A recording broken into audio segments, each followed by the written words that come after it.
A história da imigração alemã e italiana no Espírito Santo é tema de livro do pesquisador José Eugênio Vieira. A obra é resultado de uma parceria com o professor Joel Guilherme Welten. Ricamente ilustrado, o livro conta a trajetória dos imigrantes desde 1840, um registro da nossa memória e da formação cultural do Espírito Santo. Olá, começa agora mais um programa Um Dedo de Prosa. É o nosso espaço aqui na TV Alice para falar sobre literatura. E hoje a gente conversa com o curioso, como assim ele me disse, né, o pesquisador e escritor José Eugênio Vieira. Seu José Eugênio, seja muito bem-vindo aqui no nosso programa. Eu que agradeço pelo convite de fazer uma coisa que eu adoro, que é contar a história. Seu Zé Eugênio, nós estamos aqui com o seu livro mais recente, né? Na verdade, o senhor já é autor de vários livros, mas o livro mais recente é sobre a imigração, né? Se chama Os Italemães na Terra dos Botocudos. Conta um pouco da imigração tanto do povo italiano como do povo alemão também aqui no nosso estado, que foi uma imigração muito forte, né? Quem viaja aí, principalmente na região das montanhas, a gente tem ainda muito forte essas raízes da imigração. Conta pra gente um pouco desse projeto, como que surgiu a ideia, assim, de pesquisar essas raízes, né, essa imigração aqui no estado? Na verdade, eu estava a trabalho pelo Sebrae, em Domingos Martins, numa discussão sobre turismo, e ao final da reunião, o alemão, que era o diretor, presidente lá da Refrigerante Coroa, ao terminar a reunião, me fez uma proposta, dizendo que eu já tinha escrito uma história sobre Castelo, outra de Afonso Cláudio, que como naquela ocasião eu já estava morando também, final de semana, lá em Domingos Martins, que ele me fazia uma proposta que eu escrevesse a história de Domingos Martins, porque tinha pouca coisa sobre Domingos Martins escrita. Aí na hora eu fiquei assim meio relutante e achei uma saída, eu falei assim, eu tinha visto o Joel, que é uma pessoa que tem muita informação sobre Domingos Martins, eu falei, se Joel... Fiz um desafio, se Joel topasse fazer comigo, eu toparia a missão. Aí ele topou, isso foi em setembro de 2009, e a partir daí nós começamos a fazer o livro. Então o livro ele é resultado, na verdade, de uma parceria, né? O Joel tinha e tem muita informação, ele é um arquivo vivo das histórias do Domingos Martins. Ri muito com ele, conhecer as histórias do Domingos Martins. Algumas a gente pôde colocar no livro, outras não. Mas foi uma viagem fantástica, porque é sempre uma nova missão, é um novo horizonte, são novas pesquisas que você faz, são novas descobertas, e a gente fica muito rico ao fazer essas pesquisas. E o que a história, essa história da imigração, assim, surpreendeu o senhor? O que o senhor pode destacar para a gente? Na verdade, o que aconteceu naquela época, 1845, 44, Europa em guerra, muita miséria, muita pobreza, muito sacrifício. E o governo brasileiro, na época do Império, e com dificuldade de mão de obra para explorar as terras do Brasil. E tinha acabado a escravidão, e o Quer governo dizer, então a gente precisava de mão de precisava de mão de obra. obra, principalmente para as lavouras de café já daquela época. E aí o governo resolveu migrar, trazer esses imigrantes, não só alemães, mas principalmente alemães, italianos, aí junto vieram franceses, holandeses, suíços, vieram vários grupos. Logicamente que os maiores foram italianos e alemães. Tinha os que faziam essa transação, que era ir aos locais, no caso específico aí na Alemanha, para vender o Brasil para eles com ofertas de áreas de terra, com alguns equipamentos para eles começarem a exploração da terra e uma série de outras coisas que eles assinaram esses contratos e, na verdade, quando chegaram aqui no Brasil, pouca coisa foi concretizada. Mas, de qualquer forma, é uma saga. Eles são heróis, porque vir para um lugar estranho, com língua diferente, costumes diferentes, em todas as matizes, desde alimentação, de roupa, de cultura, de lazer, etc, etc. A viagem foi muito longa, do Porto de Dunquerque até o Rio de Janeiro levou-se 70 dias, quando o normal era 50. Depois ficaram quase 2 meses parados lá no Rio de Janeiro, sem saber para onde que iam, porque a primeira oferta para eles era para ir para o Rio Grande do Sul. Mas aí um dia um alemão os encontrou no centro do Rio de Janeiro, perambulando, passando fome, aquela coisa toda, e se prontificou de levá-los ao imperador. E assim foi feito, o imperador se sensibilizou, e na hora que eles estavam saindo, falou assim, ó, vocês aguardem mais um pouquinho, mas eu não vou mandar vocês para o Rio Grande do Sul, vou mandar vocês para um lugar chamado Espírito Santo, onde as terras já estão todas preparadas e tal. Não era bem assim. Quando eles chegaram aqui, não tinha essas terras preparadas. Foi uma propaganda meio enganosa. Bem enganosa. Chegaram aqui, foram aqui para onde hoje é a Penitenciária da Glória. Ali era um galpão, um local de imigração. E ficaram um bom tempo também, quase 3 meses. Nesse período, eles já tinham assinado os contratos. Esses contratos, as terras não foram gratuitas, tudo foi pago. Eles tinham tempo para pagar isso. Tinham tempo também para começar a pagar, porque eles tinham primeiro de derrubar as matas, fazer as lavouras, começar a produzir e vender para poder pagar o governo. Eles descalçaram a frente do Palácio Anchieta naquela época, aquele calçamento que a gente passa ali, que agora está coberto de asfalto, foi feito pelos alemães.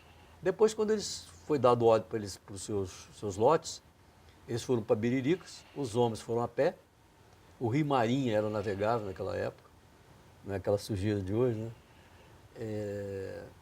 As mulheres em canoas, porque o Rio Santa Maria era navegável, e ficaram todos alojados num galpão lá em Biriricas. Ali, entre católicos, protestantes, jovens, velhos, todo mundo no mesmo lugar. Ficaram quase 10 anos lá.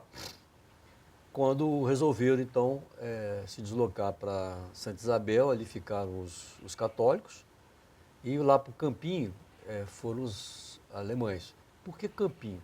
Campinho era um local de passagem dos tropeiros que vinham de Minas Gerais trazer o ouro clandestino, coisa que o valha, mas não tinha estradas, porque a primeira estrada ligando Minas ao Espírito Santo foi a estrada do Rubim, lá em 1820 e pouco. Mas o fato é que Minas não queria essa ligação, exatamente por causa da clandestinidade de venda de ouro, que não era legal. E aí o município foi crescendo, o lugar foi crescendo, transformou em vila, veio a município, e é essa pujança que hoje a gente tem aí. Agora, quais foram as principais fontes de pesquisa que o senhor procurou? Porque o seu livro ele é muito rico assim, em fotos, traz documentos, né? Legislações da época. Como é que foi reunir isso tudo? Ó, o primeiro passo que você faz é ir ao arquivo público municipal. É a segunda decepção, porque quando você chega lá você não tem nada. Quer dizer, aqueles documentos históricos desde o início do município, ou mesmo antes do município, porque quando você fala de desmembramento, o município mãe manda a documentação para o que foi criado. Então você não acha nada. Mas isso não dá mais desespero porque eu já estou acostumado. A partir daí, eu vou à Câmara Municipal. Aí é pior ainda, não tem nada.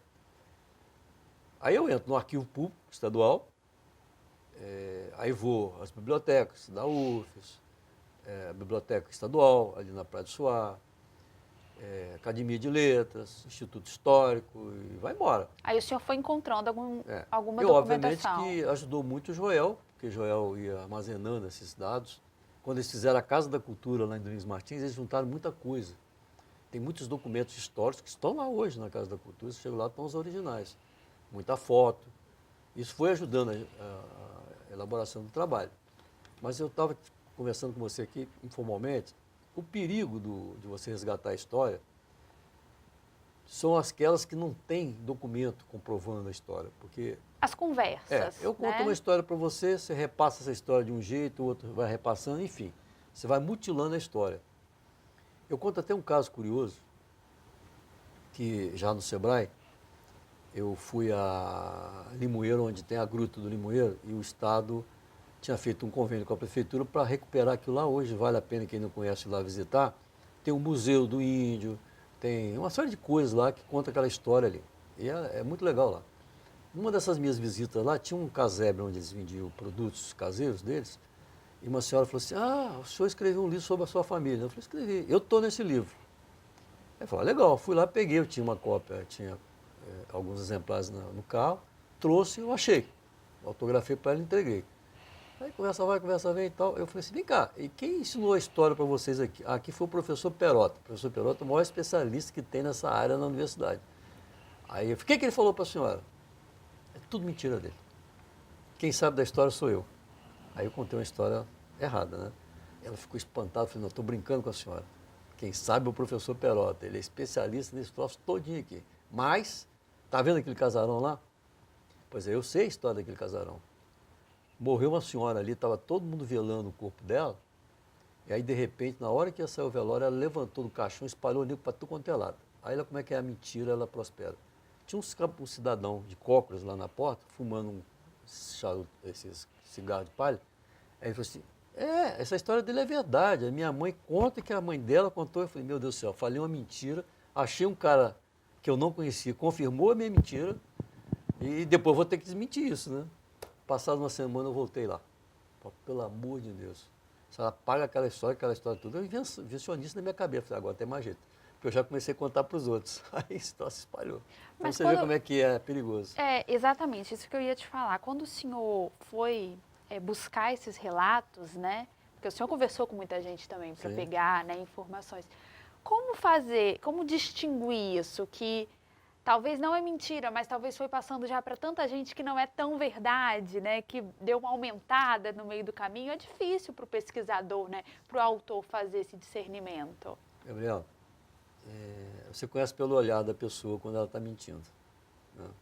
Mas é óbvio que o ideal é você ter a prova documental. Mas no livro a gente conta alguns casos interessantes. E esse caso que eu vou te narrar aqui agora, ele já tem várias versões. Eu já ouvi várias pessoas, cada um conta de um jeito. Aquela rua do Lazer, que tem ali no Luiz Martins, ali tinha um cidadão da família Kiel, que eu pesquisei com os netos dele também. Ele que fazia o jogo de bicho naquela época, 1920 e pouco, aí, 1930. Como é que ele fazia o jogo de bicho? De manhã ele ia lá e escrevia um pedaço de papel qual é o bicho que ia dar. Embolava, amarrava, ele tinha uma carretilha e botava lá em cima. E todo mundo fazia o jogo. À tarde as pessoas iam lá para a casa lotérica dele lá, né? Ele descia a carretilha, abria o papel que ele escreveu e anunciava qual era o jogo, qual o bicho que deu naquele dia. Ele fazia lá os pagamentos, etc, etc, de quem ganhou. Como todo lugar, sempre tem os meninos que gostam de aprontar alguma coisa. Eles montaram lá um grupo de jovens e disseram assim, hoje nós vamos descobrir o que o velho Kiel vai anunciar como jogo de bicho e nós vamos voltar tudo em cima desse jogo de bicho, desse bicho que ele botou e nós vamos quebrar o velho Kiel. E aí realmente eles fizeram. Ficou um cara aqui, outro ali, outro lá, cada um num ponto estratégico. Aí um deles viu quando ele botou assim, A. Aí ele falou assim, o cara falou assim, ó, ele escreveu A, é águia. Aí a cidade toda postou Colocou na a águia. Aí todo mundo foi lá para rir do velho, achando que ia quebrar o cara. Na hora que ele desceu com o papelzinho dele, estava assim, elefante. Quer dizer, o alemão fala assim, elefante, ele não fala elefante, né? Ou seja, quem quebrou foi o velho que quebrou todo mundo. E essa história eu vi ela de N maneiras. Eu acabei ficando com a do Joel. Porque como ele é um pesquisador, né, ele guarda muita informação, eu aproveitei a dele. Zé Eugênio, a gente tem mais assunto pela frente, mas vamos fazer um intervalinho. Com certeza. Tá bom, o programa Dedo de Prosa vai fazer um breve intervalo, mas a gente já volta, não saia daí.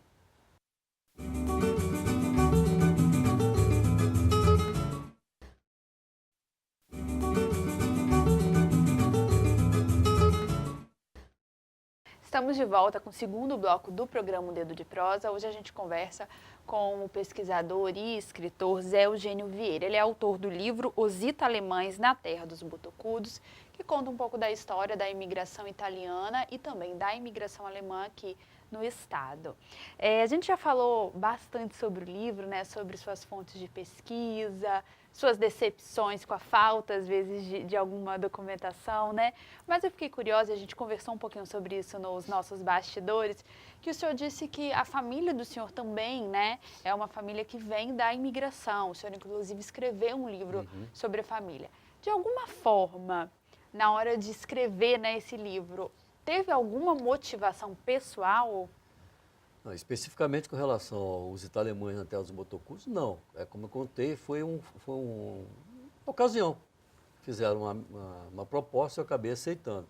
Mas para mim acabou sendo bom também, porque eu hoje tenho uma residência em Domingos Martins, de final de semana, e eu criei um círculo de amizade enorme em Domingos Martins, que eu convivi com muita gente. Então, às vezes, eu até ando na rua assim, fico até um pouco assustado, porque eu não gravei a fisionomia de todo mundo, aí pergunta, como é que vai o senhor, não sei o quê. Porque o senhor procurou muita gente lá, né? Conversou com muita gente. Eu devo ter falado aí com mais de 100 pessoas para esse livro. Como já tive a oportunidade de te dizer, que a gente não se limita só nos arquivos. A gente vai para cemitério, vai para igrejas, as conversas individuais. Mas é muito gratificante você fazer esse tipo de trabalho, você conhecer a história das pessoas. Como eu estava te dizendo agora mesmo também, se você entrar no site que eu tenho, eu escrevo lá o resgate de nomes de rua. Esse contato que eu tenho com a família dos homenageados é um negócio fantástico, você não faz ideia do que é isso. Eu vibro com isso, porque são coisas que eu nunca podia imaginar que eu um dia ia ter conhecimento de como é que aquilo aconteceu, como é que esse cidadão veio parar aqui no Brasil, como é que ele chegou aqui no Espírito Santo, como é que ele cresceu, criou os filhos, etc. Então, o contador de histórias, mesmo eu não sendo formado, não tenho nenhuma titulação de curso de história, eu sou um curioso, como eu te falei. Mas eu me sinto entusiasmo. E outra coisa, a gente lê muito. Eu leio bastante, você vê a quantidade de livros que eu tenho, e fico feliz que meus filhos também são assim, em ramos diferentes, mas também gosto muito de leitura. E a leitura, ela te cresce, porque em momento algum você vai ser pego de surpresa. Aqui mesmo na Assembleia eu já fui convidado para participar de eventos que eu não ia falar, que eu pedi que eu não podia falar, porque eu tinha um outro compromisso, acabei ficando, compus mesmo e tive que falar. E na hora me passaram o assunto. Eu não tive nenhum problema. Por quê? Porque eu leio. Então, você lê, você sempre guarda alguma coisa para você contar, né? O tempo é pequeno também, mas o fato é que a leitura ela é muito importante. E o seu livro, com toda essa riqueza, né, de fotos, de documentos, o senhor acha que hoje ele acabou sendo uma referência histórica também, por exemplo, para quem for pesquisar hoje, né, sobre a imigração, buscar registros e tudo. Hoje o seu livro ele pode ser uma referência para esse pesquisador? Certeza absoluta. Claro que você não esgotou toda a história. Já saiu mais um livro recente, complementando boa parte dessa migração aí. Aí já é uma coisa mais específica, entrou mais a nível de famílias, essa coisa toda. E surgiram outros. Lá em Domingos Martins mesmo a gente descobriu algumas coisas com pessoas que tinham isso guardado, contando histórias daquela época, de certas situações que nós aproveitamos aqui no livro. Então, é uma fonte imensurável, você nunca vai parar essa história. A história sempre ela vai aparecendo, muita coisa. Eu acho que é importante a gente dizer, Zé Eugênio, que o livro está disponível na internet, né?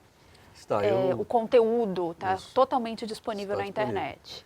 Se qualquer pessoa que queira acessar recuperando histórias tudo junto.com, lá vocês vão ter acesso a todos os livros que eu produzi gratuitamente, além de que tem também bastante fotos antigas, e também tem uns artigos que eu escrevo todo mês para uma revista aqui de Vitória, que é o resgate de nome de ruas da Grande Vitória. Já estou com quase 40 histórias contadas ali. É só clicar que vai achar, entra no link, lá onde você pode consultar, tem toda essa história com fotografia do homenageado e tudo. Eu acho que é importante a gente dizer isso, né? Porque às vezes o livro está publicado, mas ele não é tão acessível a todo mundo, né? E o do senhor não, o do senhor, toda essa história, ela está hoje na internet de fácil acesso, né? A gente pode dizer assim, para o pessoal de casa. Quer dizer, todas essas memórias, as memórias dessas famílias que o senhor conheceu, dessas pessoas, estão disponíveis de fácil acesso para o pessoal que estiver pesquisando, que tiver interesse. O que mais chamou a atenção do senhor quando o senhor estava conversando com essas pessoas, que essas pessoas estavam contando coisas assim da família, coisas assim íntimas, né? Coisas que estavam só dentro do círculo familiar e depois iam estar ali dentro de um livro. O que mais chamou a atenção do senhor? Gabriela, se meus olhos brilham, você precisa ver como os deles brilham quando eles vão contar a história deles. É uma oportunidade ímpar. Às vezes o sujeito tem ali, ele morre e leva essa história, porque ninguém registra. Eu tenho N casos. Eu estava falando para você sobre o Dr. Douglas Pupim, quando eu estava fazendo o livro de Castelo, ele lembrou que tinha um tio dele que tinha um diário. E eu morei em Castelo há 19 anos. Aí ele me prestou esse diário e levei para casa. O meu filho mais novo ficava assim, indignado, não, ele ficava assim, papai, mas que tanto que você ri? Eu falei, não, meu filho, é porque eu estou lendo umas histórias aqui que eu vivi lá em Castelo, que eu na época, soube das histórias, né? O registro ele é fantástico, porque em que pese toda a tecnologia de hoje, você tem informática e tudo, mas o papel, o que fica registrado, é o que vale, porque infelizmente as pessoas não dão valor nenhum aos arquivos. Eu já vi gente dizer assim, não sei para que guardar essas porcarias. Eu mesmo já ouvi isso.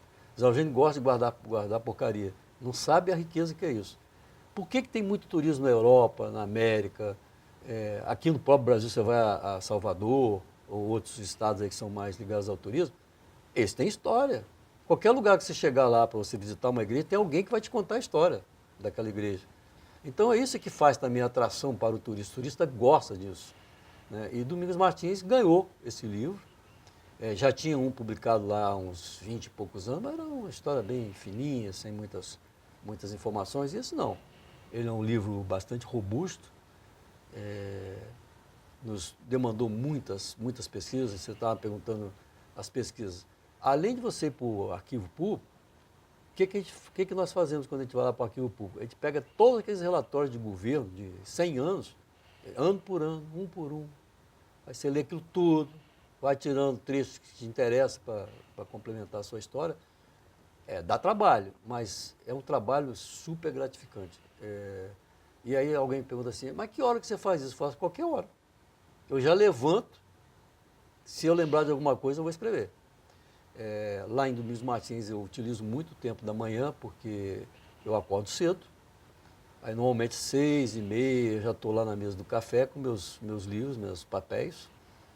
E até que a minha família levanta, que lá das 9, 9h30 eu já produzi muita coisa. Além do que é um ambiente bucólico, de paz, de sossego, você não tem barulho, só tem barulho dos passarinhos. Que também ajuda, Nossa, né? Sandra, tem. De vez em quando eu interrompo para ver, né? Agora o senhor me falou também que está trabalhando em novos projetos, né? O senhor tem vários livros publicados, trouxe para a gente o mais recente, mas já tem novos projetos por aí. Alguma coisa ligada à imigração ou é outro tema? São dois temas diferentes. Curiosidade também. Eu fui secretário de Educação 2 vezes. Em 2004, eu solicitei, vem cá, quem é que tem um arquivo dos ex-secretários de Educação aqui no Espírito Santo? Ninguém tem. Aí nós contratamos uma estagiária da Universidade Federal, da UFES. Ela foi para o arquivo, fez um esboço para mim, desde a época do Império, mas eu não... Fiquei só naquilo ali, porque não tinha assim, muita informação, não tinha detalhe, era nome e data. E, obviamente, que a história perde também alguns volumes, tipo, você vendo, eu contando, acho que foi, não, é no próximo que você vai ver aí, que é o que eu vou te falar da educação. Eu trabalhei ali por períodos, e como é que funcionava para você dar publicidade dos atos. Aí você vai ver como é que a política era nefasta nessas coisas, o não valor que se dá à história, de se perder. E é comum, às vezes, chegar nos arquivos, os oficiais, você se deparar com histórias que foram interrompidas. Recomeçam lá na frente, mas aquele período ali sumiu. Bom, e aí eu saí da educação, fui para outras atividades, até que eu voltei para vir para o Sebrae, e um dia eu fazendo lá rasgando papéis velhos, mas não os históricos. Eu achei essa relação, falei, poxa, eu vou continuar esse troço. Transformei num livro. Quer dizer, sobre educação. Sobre educação. Eu acho que quem mexe com educação vai gostar desse livro.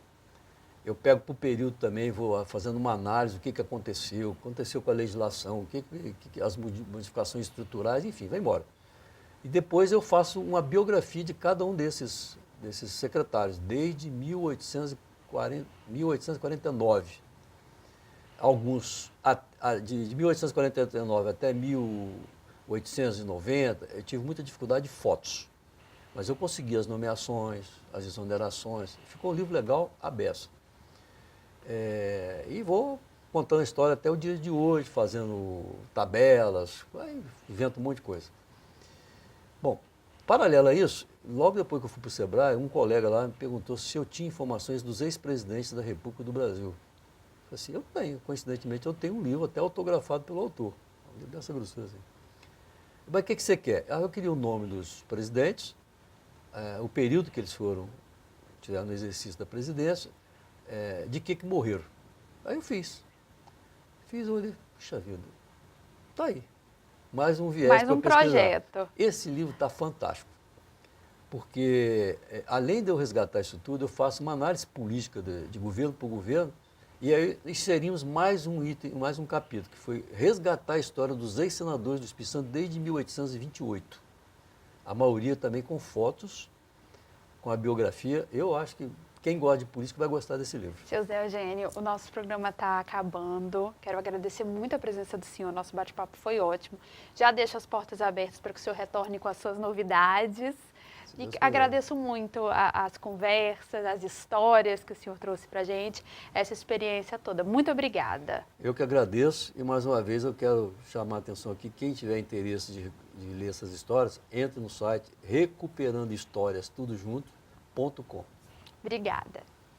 Bom, o programa Um Dedo de Prosa de hoje termina aqui. Eu agradeço muito a sua companhia. Lembrando que você pode sempre nos enviar sugestões. Nosso e-mail é tvales.es@gmail.com. Obrigada e continue com a nossa programação aqui na TV Ales, o seu canal Cidadão.